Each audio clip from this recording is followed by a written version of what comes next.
Baie welkom by die voorlesing van die Afrikaanse Sabbatskoolles vir blindes en swaarsiendes. Hierdie lesse word voorsien deur die Wêreldkonferensie van die Sewende Dag Adventiste Kerk. Die voorlesing van die les word aan u gebring deur SSL in samewerking met Adventiste Wêreldradio Afrikaans en word voorgelees deur Marlena Nel.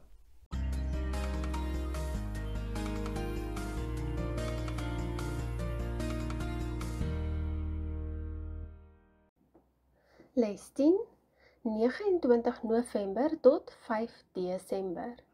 Die ware Joosja. Kom ons open met gebed. Liewe Vader, ons sê vir u vreeslik baie dankie vir die nuwe week en die nuwe studie.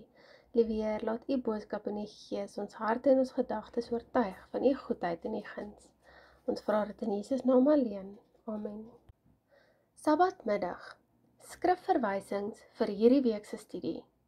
1 Korintiërs 10 vers 1 tot 13, Matteus 2 vers 15, Josua 1 vers 1 tot 3, Handelinge 3 vers 22 tot 26, Hebreërs 3 vers 7 tot Hebreërs 4 vers 11, as ook 2 Korintiërs 10 vers 3 tot 5.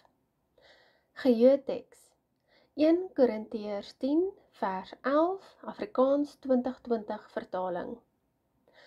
Dit het met daardie mense as voorbeeld gebeur en is as waarskuwing neergeskryf vir ons wat in die eindtyd verkeer. 1 Korintiërs 10 vers 11, Afrikaans 2020 vertaling. In Josua word 'n mens daarvan bewus dat die lewe van die hoofkarakter in hierdie boek op 'n aansienlike groter werklikheid as sy eie dui. Hierdie beginsel bespeer mens deurgaans in die skrif, soos die land Kanaan wat eintlik die groot hoop op 'n nuwe aarde versinnebeeld. Die aardse heiligdomdienste dui natuurlik ook op 'n groter werklikheid.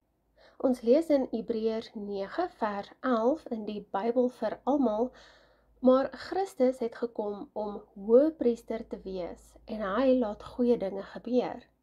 Hy het deur die groter en beter tabernakel gegaan. Dit is nie mense wat hierdie tabernakeltent gebou het nie, dit is God. En hierdie tabernakeltent is ook nie in hierdie wêreld nie. Hebreërs 9 vers 11, Bybel vir almal. Die vraag ontstaan dus, op watter wyse dui Josua op 'n toekomstige vervulling?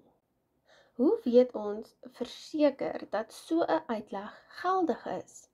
Watter Bybelbeginsels bepaal dat mens die boek Josua met Nuwe Testamentiese werklikhede en met eindtydgebeure kan verbind?